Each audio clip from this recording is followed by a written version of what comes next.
마태는 마태복음을 통해서 자기 민족 유대인들에게 분명한 메시지를 지금 전달하고 있습니다. 첫 번째 메시지는 이런 거죠. 메시아가 왔다. 너희들이 못 알아본 거다. 그리고 두 번째 메시지는요. 너희들은 선민이라는 외식과 껍데기만 남아있지만 그것이 바른 믿음은 아니다. 그리고 세 번째는요. 오히려 너희들이 제껴놓은 사람들, 이방인이거나 세리, 죄인, 창기, 그리고 병자들, 오히려 너희들이 제껴놓은 그 사람들은 예수님 곁에서 하나님의 복음을 누리고 있다. 이런 것들을 지금 마태가 이야기하고 있습니다. 이것이 마태복음의 주요한 메시지입니다. 오늘 본문도 이러한 관점에서 우리가 이해가 될 수 있는 본문인데요. 유대인들, 자기들은요 율법 잘 지키고 있으니까 우리는 굉장히 믿음이 좋은 사람들이다. 스스로 그렇게 생각하고 있었죠. 이것이 바로 착각이었습니다. 혈통적 우월주의, 선민의식, 이러한 두꺼운 방패를 가지고 자기네들을 정말 이렇게 되돌아보지 못하는 그런 사람들이 바로 유대인들이었죠. 오늘 본문을 보시면 그런 유대인들의 이 모습을 예수님께서 재평가하시는 그런 장면이 기록되어 있습니다.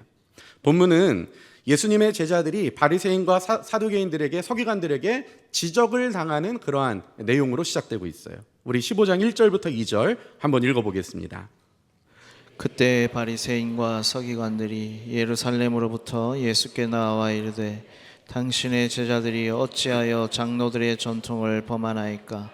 떡 먹을 때 손을 씻지 아니하나이다. 지금 보니까요, 이 서기관과 바리새인들이 와서 예수님께 이야기하는 거예요. 예수님, 어떻게 당신 제자들은 손도 안 씻고 떡을 먹습니까? 이렇게 이야기해요. 우리가 가만히 생각해 보면, 별것도 아닌 거 가지고 트집을 잡는다 이렇게 생각할 수가 있죠. 그런데요, 손을 씻지 않고 음식을 먹는 것, 우리 생각처럼 별것도 아닌 일이 아니었습니다. 유대인들에게는요, 꽤 중요한 문제였어요. 배경은 이렇습니다. 사실은요, 하나님께서 이스라엘 백성들을 애굽에서 데리고 나오시고 광야에서 이제 가나안 땅에 집어넣으시는데요, 광야에 있을 때 그들에게 율법을 수여하시죠. 그런데 그 율법 중에는요, 음식법이라는 게 있었어요. 그것이 레위기 11장에 나옵니다. 이 음식법에 의하면 이스라엘 사람들이 먹을 수 있는 것이 있지만 먹을 수 없는 것도 있었습니다. 예를 들어 이런 거예요. 바다에 있는 것들 중에, 물에 있는 것 중에 비늘이 있고 아가미로 숨을 쉬는 것은 먹을 수 있습니다. 여러분, 붕어 먹을 수 있을까요, 없을까요? 그렇죠. 아가미가 있고 아가미로 숨을 쉬고 비늘이 있죠. 또 뭐가 있을까요? 민어. 여러분, 민어 뭔지 아세요? 몰라서 웃으시는 거예요? 민어 먹을 수 있을까요, 없을까요? 있죠, 그렇죠. 비늘이 있고 아가미로 숨을 쉬어요. 제가 목포에서 왔잖아요. 목포에 그런 얘기가 있어요. 복날이 되면 아래 것들은 개나 닭을 삶아 먹고, 이 어르신들은 민어를 먹는다. 그 어르신들이 먹는 고급 생선입니다. 민어 먹을 수 있어요. 그런데 생각해 봅시다. 아주 맛있는 오징어 먹을 수 있어요, 없어요? 없어요. 왜 없습니까? 굉장히 불쌍하죠, 그렇죠? 오징어를 못 먹어요. 장어, 그렇죠? 비늘이 없으니까 못 먹어요. 이런 식으로 물에 있는 것들도 먹을 수 있는 게 있고요, 먹을 수 없는 게 있었습니다. 육지에 있는 것도 마찬가지였어요. 쪽발이 갈라지고 되새김질 하는 것은 먹습니다. 소는 먹을 수 있어요. 그러나 돼지는 먹을 수가 없어요. 왜냐하면 되새김질을 안 하잖아요. 그렇죠? 그 사람들까지도 돼지를 먹어버리면 돼지값이 엄청 뛸 거예요. 천만다행이죠, 그렇죠? 그 사람들은 돼지나 이런 음식을 먹을 수가 없었습니다. 이게 지금 바로 음식 규례였어요. 사실은요, 이런 규례를 주신 하나님의 의도와 마음이 분명히 있었습니다. 왜 이런 규례를 주셨을까요? 단지 그 음식이 건강에 안 좋다, 뭐 이런 게 아니었습니다. 왜 이런 의식을 주셨냐면, 삶의 방식이 이방인과 다르기 때문에 우리가 소속이 다르다는 것을 스스로 인정하며 그 정체성으로 살게 하시려고 이런 규례를 주셨던 거예요. 예를 들어 한번 생각해 보세요. 만약에 1년 동안 딱 한 번 하는 의식이라고 생각한다면, 너희들은 생일날 이렇게 해야 돼. 생일은 1년에 딱 한 번 들어오잖아요. 생일날 이렇게 해야 돼 라는 그 의식이라면, 여러분, 1년에 한 번밖에 그 의식을 행하지 않다 보니까요, 그 의식 때문에 내가 나의 정체성을 다시 한번 생각한다? 여러분, 쉽지 않습니다. 그런데요, 우리가요, 날마다 밥 먹듯이 그렇게 의식을 행한다. 그럼 그 의식을 통해서 나의 정체성을 다시 생각할 수 있는 거죠. 그래서 밥 먹듯 하라고 하나님께서 음식 규례를 만들어 놓으신 거예요. 날마다 우리가 식사를 하잖아요. 그렇죠? 식사할 때마다 반복적으로 내 상에 차려진 음식을 보면서 내가 먹을 수 있는 음식, 이것을 다시 한번 생각하면서 아, 그렇지. 하나님은 나의 삶의 구주가 되시지. 나는 하나님께 속한 사람이지. 이것을 날마다 고백하게 하셨던 거예요. 날마다 밥을 먹을 때마다, 식탁을 대할 때마다, 특별히 음식은요, 우리의 생명을 연장하는 아주 귀중한 수단 아닙니까? 그래서 이 음식을 대할 때마다 항상 내 생명은 하나님께 있습니다. 그리고 나는 하나님의 백성입니다. 스스로 자기 정체성을 그렇게 확립하게 하시려고 하나님께서 이런 율법을 주셨던 거죠. 그리고 또 하나, 이제 이 사람들이 가나안 땅에 들어가게 되면요, 이방 민족들과 섞여서 살게 되는데요, 그 사람들이 물어보는 거예요. 너는 왜 이거 안 먹어? 그럼 뭐라고 이야기할까요? 아, 나는 하나님 섬기는 사람이야. 그래서 그거 안 먹어. 무슨 말입니까? 이방인과 구별된 삶을 살아가게 하시려고 하나님께서 그렇게 특별히 음식에 대해서 규례를 정하셨던 거였어요. 이것이 바로 하나님의 의도였습니다. 생명과 연관이 되어 있고, 그리고 또 매일매일 반복적으로 일어나는 그 일에 이 규정을 두심으로써 날마다 나는 하나님께 속한 사람이다. 날마다 나는 거룩한 사람이다. 스스로 그 정체성에 살게 하고 싶었던 거죠. 여러분, 거룩이 뭡니까? 거룩은요, 단순히 도덕을 뛰어넘는 거예요. 도덕적으로 사는 사람이 거룩하다, 그렇지 않습니다. 거룩은요, 신분과 소속의 개념이에요. 내가 하나님께 속해 있기 때문에 내가 거룩한 거예요. 내가 하나님께 구별된 사람이기 때문에 우리가 거룩한 사람인 거예요. 지금 이스라엘 백성들이 그렇게 살아가기를 하나님께서 원하셨던 거죠. 음식 규례를 정하셔서 지금 그 규례를 따르면서 날마다 그 규례를 내게 주신 하나님을 생각하고, 아, 나는 하나님께 속한 사람이지, 그래서 나는 삶에서 이렇게 살아가는 거지, 그 정신으로 살기를 원하셨던 것이 바로 율법을 수여하신 하나님의 마음이었습니다. 그런데 문제는요, 시간이 흐르면서 어때요? 그 하나님의 마음은 온데간데 없고요, 자기들이 그 율법을 새롭게 해석하는 거예요. 자기들끼리 새로운 의미를 거기다 부여하는 거죠. 그게 지금 당시의 모습이었습니다. 15장 11절 한번 같이 한번 읽어보겠습니다. 자, 시작.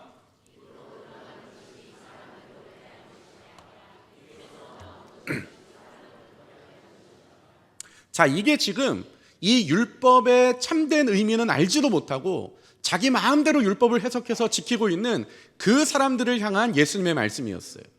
예수님이 뭐라고 이야기하십니까? 입으로 들어가는 것이 사람을 더럽게 하는 게 아니다. 오히려 입에서 나오는 것이 사람을 더럽게 한다라고 이렇게 이야기하고 있어요. 예수님이 왜 이렇게 이야기했을까요? 입으로 들어가는 것이 사람을 더럽게 하는 게 아니다. 왜 그런 얘기를 하셨냐면 당시 사람들은 이렇게 생각하니까 이야기하신 거예요. 입으로 무엇인가가 들어오면 내가 더러워진다고 생각하는 거죠. 무슨 말입니까? 우리가 흔히 하는 얘기로 인풋이 좋아야 아웃풋이 좋다, 뭐 이런 얘기 하잖아요. 그렇죠? 지금 비슷하게 이해를 한 거예요, 당시 사람들이. 하나님이 정하다고 이야기하시는 그 음식들을 내 몸에 넣으면 그 음식이 내 혈액이 되고 내 세포가 되고 내 기운이 되고 내 능력이 되니까 정한 음식이 내 입에 들어오니까 내가 정한 사람이 되고, 정한 것이 내 입에 들어오니까 내가 선한 사람이 되고, 무엇을 먹느냐가 그 사람을 결정한다라고 지금 사람들은 오해하고 있었던 거죠. 그러니까 어떻습니까? 좋은 음식을 먹어야 돼요. 하나님이 정해주신, 하나님이 지정하신 그 음식을 먹어야 내가 좋은 사람이 된다고 사람들이 지금 착각하고 있었던 거예요. 율법을 주신 하나님의 본래적 의도와 전혀 다르게 그 율법을 해석하고 있었던 거죠. 그러니까 어떻습니까? 항상 좋은 거 먹어야 돼요. 왜요? 그래야 그게 내 속에 들어와서 내 혈액이 되고 내 세포가 되고 내 기운이 돼요. 나쁜 게 들어오면 어떻게 됩니까? 그 나쁜 것이 내 혈액이 되고 내 세포가 되고 내 기운이 되는 거예요. 그래서 좋은 것만 먹어야 되는데 문제는 어떻습니까? 우리가 세상을 살다가 이 사람 만나고 저 사람 만나고 이런 물체 접촉하고 저런 물체 접촉하고 막 그러다 보면요, 어떤 일이 벌어집니까? 내 의도와 상관없이 내 손에는요, 부정한 것들이 접촉될 수 있어요. 예를 들어서 돼지털이 내 손에 묻었다. 그런데요, 음식을 먹다가 음식만 내 입에 들어가야 되는데 그 돼지털이 내 입에 들어갔다. 그럼 나는 부정한 사람이 되는 거예요. 이게 당시 사람들의 생각이었던 거죠. 그러니까 어떻습니까?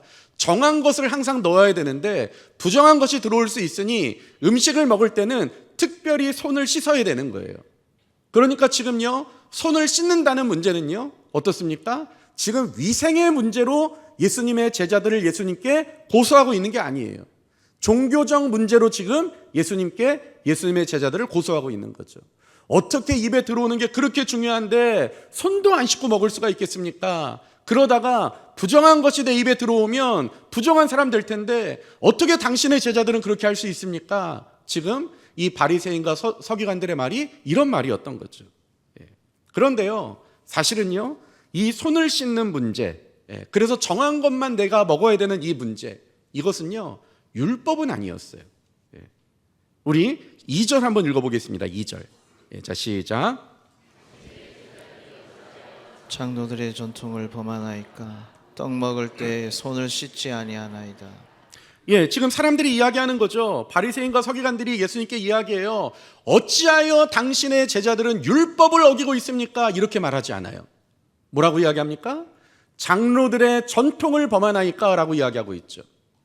손을 안 씻는 것은 율법을 범하는 그런 일은 아니었어요. 장로들의 전통을 범하는 거죠. 다른 말로 장로들의 유전을 지금 어기고 있는 거라는 거예요. 그렇다면 이 장로들의 유전은 도대체 뭘까요? 이런 거예요. 하나님이 내게 율법을 주셨습니다. 얼마나 감사해요. 그렇죠? 나를 하나님의 백성으로 인정하시고 하나님의 백성은 이렇게 살아야 되는 거야 내게 알려주시고, 그래서 이 율법을 지킴으로 나와 하나님 사이의 관계가 형성이 되는 거예요. 나는 그 율법을 지킴으로 하나님의 백성이 되는 거고 그 수유하신 하나님은 나의 하나님이 되는 거죠. 너무너무 귀한 거죠. 그래서 어떻습니까? 그 율법을 더 잘 지키기 위해서 노력하는 거예요. 그래서요, 율법은 분명히 이렇게 이야기하고 있으나 그러나 그 율법을 더 잘 지키기 위해서 어떻게 합니까? 그 율법 밑에 여러 가지 하위법들을 만들어내는 거죠. 어떻습니까? 이런 거예요. 예를 들면 안식일을 기억하여 거룩히 지키라. 이것은 율법이에요. 그런데요, 안식일을 기억하여 거룩히 지키기 위해서 내가 다른 하위법들을 만들어내는 거죠. 뭐가 있을까요? 이런 거예요. 안식일 날 일하면 안 되는데 일이 도대체 뭐냐? 자기들끼리 정하는 거죠. 야, 물건을 들 때는 5kg 이상씩은 들지 말자. 왜요? 5kg 이상 드는 것은 일처럼 여겨지니까. 이게 지금 하위법인 거예요. 또 이야기합니다. 안식일 날은 예를 들어서 3km 이상은 걸어가지 말자. 왜요? 3km 이상 걸어가면 꼭 일하는 것처럼 느껴지니까. 그래서 안식일을 기억하여 거룩히 지키라. 이것은 율법이지만 이 율법을 잘 지키기 위해서 자기들끼리 하위법을 만들어 놓는 거죠. 이렇게 하지 말자, 저렇게 하지 말자, 이렇게 하지 말자. 여러분, 그게 어떻습니까? 굉장히 선한 거죠, 사실은요. 왜요? 하나님의 말씀을 더 잘 지키기 위해서 사람들이 세워놓은 우리들이 가지고 있는 우리들의 가치인 거잖아요. 그렇죠? 이것을 장로들의 유전 또는 이 장로들의 전통 이렇게 이야기하는 겁니다. 그런데 문제는요, 시간이 가면서 이게 변질이 되는 거예요. 처음에는요 너무 좋은 거였어요. 하나님이 주신 율법을 더 잘 지키기 위해서 자기들끼리 약속한 그런 규정들이 있었던 거잖아요. 그 규정만 잘 지키면 하나님의 율법은 우리가 자동적으로 지키는 사람이 돼버리는 거예요. 그런데요, 시간이 가면서요 어떤 일이 벌어지는가? 그 율법을 주신 하나님의 마음, 하나님의 의도, 이런 것들은요 온데간데 없고요, 서로 자기들이 만들어 놓은 그 하위법을 서로 가르치고 서로 이렇게 적용하고 그러면서 그것만 지금 신경 쓰고 있는 거예요. 자기 자녀들에게 가르쳐 줍니다. 음식법을 이야기하면서 우리가 왜 이 법을 지켜야 되는지, 하나님이 어떤 의도로 이 법을 주셨는지, 이런 거는 온데간데 없어요. 그리고 무슨 얘기를 합니까? 레위기 11장 봐봐. 먹을 수 있는 거 있지, 없는 거 있지. 그리고 그러기 위해서 우리는 손 씻고 먹어야 돼. 손을 씻어야 돼. 손을. 하나님의 의도, 하나님의 마음, 하나님의 뜻은 안 가르쳐줘요. 그리고 손은 씻어야 된다. 장로들의 전통만 그렇게 이어지고 있는 거예요. 이게 지금 시간이 지난 다음의 모습인 거죠. 그러니 어떻습니까? 그 율법을 주신 하나님은 온데간데 없고요, 형식만 남아버리는 꼴이 돼버리는 거예요. 그리고 어때요? 시간이 더 지나면 이렇습니다. 그 형식을 가지고요 이제 다른 사람을 비난하기 시작해요. 너 손 안 씻고 먹었지? 너 안식일 날 저렇게 무거운 짐 들었지? 너 안식일 날 이렇게 오랜 거리를, 먼 거리를 갔지? 너 죄인이야. 지금 사람들이 이렇게 변해버리는 거예요. 하나님의 자녀라는 자기의 정체성과 고백은 온데간데 없고, 은혜는 사라지고, 남들을 평가하는 눈만 지금 높아지는, 이게 지금 당시의 모습이었다는 것입니다. 그래서 예수님이 이야기하시는 거예요. 3절 한번 읽어보겠습니다. 3절. 자, 시작. 대답하여 이르시되 너희는 어찌하여 너희의 전통으로 하나님의 계명을 범하느냐. 이야기하시는 거예요. 하나님의 계명은 분명히 있어요. 그런데 그 계명은 온데간데 없고요. 지금 사람들이 혈안이 되어 있는 건 뭡니까? 자기들의 전통이에요. 오히려 자기들의 전통을 지키기 위해서 율법을 어겨요. 무슨 말입니까?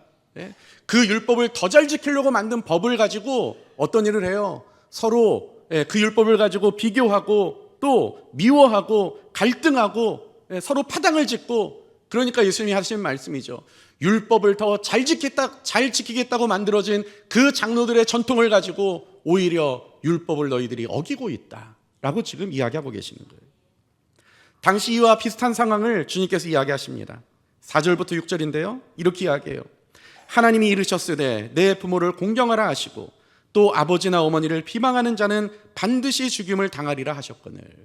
율법은 명확합니다. 내 부모를 공경하라. 그런데요, 5절 보시면 너희는 이르되 누구든지 아버지에게나 어머니에게 말하기를 내가 드려 유익하게 할 것이 하나님께 드림이 되었다고 하기만 하면, 이런 거죠. 지금 내 부모를 공경하라 하나님의 율법이 있어요. 그 말씀을 지켜야죠. 그리고 또 다른 율법도 있죠. 하나님께 11조도 드리고 예물도 드리고 또 하나님을 또 이렇게 예배해야 되는 또 다른 율법도 있어요. 그런데 어떻습니까? 둘 다 하려면요 가랑이 찢어질 것 같아요. 내 것도 있어야 되는데, 나도 먹고 살아야 되는데, 나도 저 고급 자가용 사고 싶고요, 나도 저런 좋은 집에서 살고 싶고요, 나도 우리 애들 정말 고액가에 한번 시켜보고 싶고요. 그런데 문제는요, 헌금도 드리고 부모도 봉양하면 내 거는 없어요. 그러니까 사람들이 머리를 쓰는 거죠. 어떻게 머리를 씁니까? 보세요. 5절. 누구든지 아버지에게나 어머니에게 말하기를 내가 드려 유익하게 할 것이 있었으나 그러나 하나님께 드림이 되었다고 하기만 하면, 6절. 그 부모를 공경할 것이 없다 하여 너희의 전통으로 하나님의 말씀을 폐하는도다. 무슨 말이에요? 이런 거예요. 부모님 집에 가봤더니 필요한 게 너무 많아요. 옷도 좀 바꿔드려야 되고, 좋은 음식도 대접해드려야 되고, 좋은데 여행도 보내드려야 되고, 부모님께 이야기하는 거죠. 어머니 아버지께 이야기해요. 내가 좋은 음식 대접해드리고 좋은 옷 사드리고 여행도 보내드리고 싶은데 어떡하죠? 다 헌금해버렸는데 어휴 잘됐다. 지금 이게 당시의 모습이라는 거예요. 하나님은 둘 다 하라고 이야기하셨는데요, 자기 스스로 판단하는 거죠. 둘 다 하다가는 내 거 없어져요. 그래서 자기가 스스로 결정하는 거예요. 어떻게 결정합니까? 하나님께 다 드린다고 해서 부모님 봉양할 돈까지 다 드린 것도 아니에요. 그저 자기가 해야 될 만큼 포도시 그 정도의 헌금해놓고 부모님께 가서는 이야기하는 거죠. 헌금해서 돈 없다고 알아서들 하시라고 그냥. 부모를 공경하라는 말씀을 마치 하나님 때문에 못 지키는 것처럼 그렇게 하고 있는 것이 지금 당시의 모습이었다는 거죠. 이게 당시의 시대상이었어요. 그래서 주님이 이야기하시죠. 8절부터 9절 한번 읽어보겠습니다. 자, 시작. 이 백성이 입술로는 나를 공경하되 마음은 내게서 멀도다. 사람의 계명으로 교훈을 삼아 가르치니 나를 헛되이 경배하는도다 하였느니라 하시고. 그래서 주님이 이야기하시는 거예요. 이 백성이 입술로만 나를 공경하고 있다. 말만 살아있다는 거예요. 실제는 아니라는 거죠. 주님이 정확하게 그들을 판단하고 계셨습니다. 여러분, 유대인들 정말 나쁘죠. 하나님이 주신 그 율법을 지키기 위해서 시작된 그 전통과 그 규례가 시간이 지나면서 자기를 포장하고 껍데기밖에 남지 않았으면서도 나 이 정도 되는 사람이야 자기 포장하고요, 또 그걸 가지고 다른 사람들에게 대입하는 거예요. 이래서 네가 문제야, 이러면서 네가 무슨 신앙생활을 하는 거야, 그러면서 서로 갈등을 일으켜요. 그러니까 주님이 하신 말씀, 입술로만 나를 공경하는구나, 입술만 살아있구나, 이렇게 이야기하시는 거예요. 그런데 가만히 보면요, 이게 당시 유대인들에게만 해당되는 모습이었을까요? 아니요. 우리들에게도 동일하게 지금 이런 모습들이 드러나요. 우리도 그렇지 않았습니까? 유대인들이 율법을 받을 때 하나님, 나를 하나님의 백성으로 인정해 주시는군요, 나를 인도하시는 하나님으로 그렇게 나에게 함께 하신다고 약속하시는군요, 너무너무 감사하고 기뻐서요, 더 하나님 앞에 율법 잘 지키려고 만든 게 바로 장로들의 유전이었어요. 그런데 시간이 가니까 이것이 변질됐던 거죠. 우리도 그렇지 않습니까? 우리 평생 예수 믿고 살아오면서 그런 경험 없습니까? 진짜 하나님의 그 구속의 은혜가 믿어져 가지고요, 정말 내가 주 앞에 뭘 드려도 아깝지 않은 그런 상황들, 여러분 그 상황 우리에게 분명히 있지 않았습니까? 그 예수 그리스도 처음 만났을 때 정말 하나님 날 위해서 죽으셨다는 그 은혜 하나만으로도 내가 정말 주 앞에 몸서림치지 못할 만큼 그렇게 내가 살았던 그때 그 시간, 예배가 그렇게 드리고 싶고요, 예배가 고프고요, 그리고 하나님 말씀 한 단어 한 단어마다 정말 꿀송이처럼 달고요, 그렇게 우리의 신앙이 시작되는데요, 시간이 지나면 어떻습니까? 그 마음을 내가 지키고 그 마음을 배가하고 날마다 주님과 동행함으로 주님 안에 살아야 되는데 그렇지 못하고요, 시간이 지나면 이것이 의식화되고 화석화돼 버려요. 그저 형식만 남아버려요. 그리고 거기서 시간이 더 지나면 어떻습니까? 그 형식만 가지고 있으면서도 마치 자기가 신앙생활을 잘하는 것처럼 그 형식을 가지고 자기를 꾸미기 시작해요.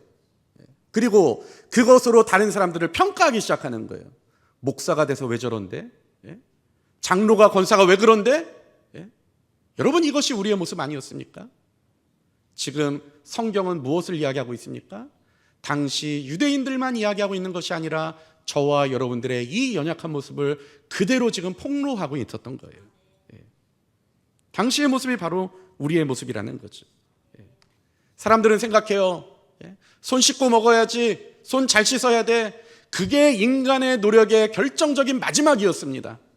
고작 손이나 씻는 정도에 도달할 수밖에 없는 인생이 바로 인간이에요. 고작 그 정도 해놓고 자기는 믿음 안에서 온전히 살아가고 있다고 착각하는 것, 그리고 오히려 손 안 씻고 먹는 사람들 비방하고 비난하고 갈등을 일으키는 것, 그게 여러분 성령을 떠난 인간의 종착점이라는 거예요. 고작 그 정도밖에 안 된다는 거죠. 그래서 예수님이 이야기하십니다. 18절부터 20절 한번 읽어보겠습니다. 자, 시작. 입에서 나오는 것들은 마음에서 나오나니 이것이야말로 사람을 더럽게 하느니라. 마음에서 나오는 것은 악한 생각과 살인과 간음과 음란과 도둑질과 거짓 증언과 비방이니 이런 것들이 사람을 더럽게 하는 것이요 씻지 않은 손으로 먹는 것은 사람을 더럽게 하지 못하느니라. 예수님이 이야기하시는 거예요. 고작 손이나 씻는 그 정도에 머물러 있으면서 지가 엄청난 믿음의 사람이라고 착각하는 그 사람들에게 입으로 들어가는 것이 사람을 더럽게 하는 것이 아니라 오히려 입에서 나오는 게 사람을 더럽게 한다. 거짓말, 시기, 거짓 증언, 비방, 간음, 음란, 이런 것들이 너희들을 더 더럽게 하지라고 이야기하고 있는 거예요. 예수님 말씀이 뭡니까? 서로 비난하는 네 입이 더 문제다, 너의 외식이 더 문제다, 지금 주님께서 이야기하고 계시는 거예요. 여러분 생각해 보세요. 율법을 더 잘 지키려고, 그래서 정말 순전한 마음과 그리고 하나님께 대한 열심으로 율법에 대한 하위법을 만들었습니다. 그런데 어떻습니까? 시간이 지나면요, 우리가 어때요? 우리가 내가 마음먹은 그 나의 결심마저도 지킬 수 없는 의지 박약이 바로 우리의 모습이었어요. 정말 하나님께 받은 은혜는 있는데요, 그때는 정말 뭐 돈이 없고 뭐가 없어도 하나님이 나와 함께 하시니까 그래도 살맛이 났는데요, 시간이 지나면 어떻습니까? 다 까먹고요, 하나님을 원망해요. 왜 나만 이렇게 됐냐고. 이게 바로 우리의 모습이죠. 이게 바로 고작 손이나 씻는 정도에 머물러서 그게 지금 전부인 것 마냥 착각하며 살아가는 유대인들의 모습이고 우리의 모습 그대로였습니다. 그런데요, 예수님 어떻게 하십니까? 판단하고 정죄하고 낙인 찍고 이렇게 끝나는 것이 아니라 그 주님은요, 그 모든 인간의 연약함과 의지가 부족한 것과 의지가 박약하고 항상 나쁜 쪽으로 갈 수밖에 없는 우리의 모습을 다 하나님께서 짊어지시고 그것을 자기 육체와 함께 십자가에 못 박으셨다라는 거예요. 그리고 부활하셔서 우리에게 어떻게 하십니까? 다시 한번 하나님의 권능으로 부활하신 그 능력의 주님을 힘입어서 다시 한번 하나님 앞에 살아갈 수 있는 새로운 시도, 부활의 새로운 삶으로 우리를 초대하시는 분이라는 거죠. 주님은요, 그렇게 연약한 우리에게 새로운 부활의 생명을 보여주시고 우리를 지금 초대하고 계시는 거예요. 우리는 그 주님 앞에 이렇게 고백해야 돼요. 주님, 그렇습니다. 나는 미련하고 나는 의지가 박약해서 내가 한때는 마음이 끌어올기든 하지만 그러나 그 마음 유지하기도 어렵고 시간이 지나면 항상 나는 변질되고 타락하고 나는 고작 손 씻는 정도에 머물러 있는 그 정도밖에 안 되는 사람입니다. 주 앞에 내가 그렇게 고백할 때 우리 주님 어떻게 하실까요? 그래서 나는 네가 필요 없다. 아니요. 그래서 내가 너에게 필요한 거야. 그 모든 연약함을 안으시고 십자가에 못 박혀 죽으신 거죠. 그리고 나서 내가 너의 권능이 되어줄게. 내가 너의 힘이 되어줄게. 네가 내 안에 거하고 내가 너 안에 거해서 네가 나보다 큰 일도 할 것이요, 나보다 더 큰 일도 할 것이라고 이야기하신 주님. 그것이 뭡니까? 우리에게 부활의 새로운 시도를 지금 우리에게 안겨주시겠다라는 거죠. 우리가 고백할 수 있었으면 좋겠어요. 우리 스스로를 정확하게 볼 수 있어야죠. 회개하지 않아도 되는 그 얄팍한 신앙에 머물러 있었고요. 자기를 내려놓지 않아도 가능한 종교 생활에 그냥 그저 그렇게 머물러 있었고요. 십자가 없어도 그냥 유지되는 것처럼 보이는 경건으로 우리가 그렇게 살아가고 있었습니다. 이제 이 모든 외식과 형식주의를, 그 나를 방어하고 있었던 그 방패를 다 내려놓고 이제 손 씻는 정도의 신앙에 머물러 있는 것이 아니라 주님, 나는 이것밖에 안 되는 존재입니다. 그래서 내 인생에 죽으시고 부활하신 예수 그리스도가 필요합니다. 고백하는 것. 이것이 바로 부활하신 주님을 누리는 온전한 성도의 모습이라는 것입니다. 그 방패에 둘러싸여 있으면 그 주님께서 내 인생의 주인 노릇하지 못하실 거예요. 주님, 나는 이 정도 하잖아요. 저 사람은 이것도 못하고 저 집사는, 저 권사는 이것도 못하는데 그래도 나는 이 정도 하잖아요. 여러분을 감싸고 있는 그 방패를 내려놓으세요. 고작 형식만 남아있는 거 다 알고 있지 않습니까? 그것을 내려놓고 주님, 나는 고작 손 씻는 정도 이것만 가지고 내가 의롭다고 판단하며 살았던 그러한 나는 멍청한 죄인이었습니다. 그래서 내 인생에 예수가 필요합니다.